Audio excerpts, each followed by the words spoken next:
फ़तह नवीद, नवीदुल फ़तह, बताओ। माइक्रोफोन पीछे फेंक दो।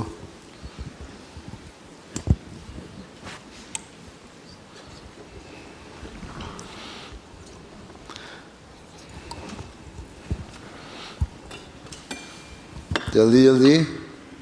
अस्सलाम वालेकुम प्यारे हुजूर। हुजूर मैंने पूछना था कि बहुत सारी वक्फ़िन अब नई जो माएँ बनी हैं उनको पोस्टनेटल डिप्रेशन के बारे में पूछना था कि जो वक्फ़ातन और जो नई माएँ बनी हैं, नई माएँ बनी हैं, अच्छा जी, बहुत ज़्यादा जैसे लो मूड और डिप्रेशन एक्सपीरियंस करते हैं, तो इसके लिए आपकी क्या एडवाइस है? Specially postnatal depression.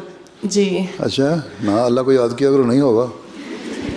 तो उस वक्त बहुत मुश्किल पीरियड होता है, तो इसके लिए आप क्या एडवाइस कर सकते हैं? क्योंकि उस वक्त आपको लगता है कि आप बिल्कुल अकेले हो और आपको पता नहीं कि आप सही काम कर रहे हो या नहीं कर रहे। एक तो अपने खामतों को कि तुम्हारा ख्याल रखा करें। दूसरे ये है कि अल्लाह ताला से दुआ करो कि अल्लाह ताला इससे निकाले। और ये हो जाता है, बाज़ हो या हर एक को तो नहीं होता, बहुत कम होते हैं, और बाज़ दफ़ा पहले बच्चे पे नहीं होता, दूसरे बच्चे पे हो जाता है।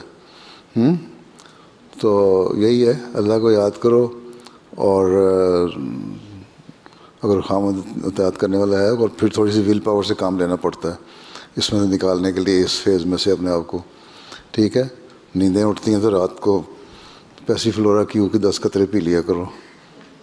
पैसिफ्लोरा क्यू एक होम्योपैथी दवाई है, अच्छा, उसके 10 कतरे पी लिया करो। और ज़्यादा अगर किसी को तकलीफ़ ज़्यादा बढ़ जाए तो मुझे ख़त लिख दिया करो, फिर मैं बता दूंगा आप मज़ीद क्या करना है। ये हर इंडिविजुअल केस पे डिपेंड करता है, एक ही कॉमन इशू नहीं, गो इशू एक है लेकिन ट्रीटमेंट मुख्तलिफ है। ठीक।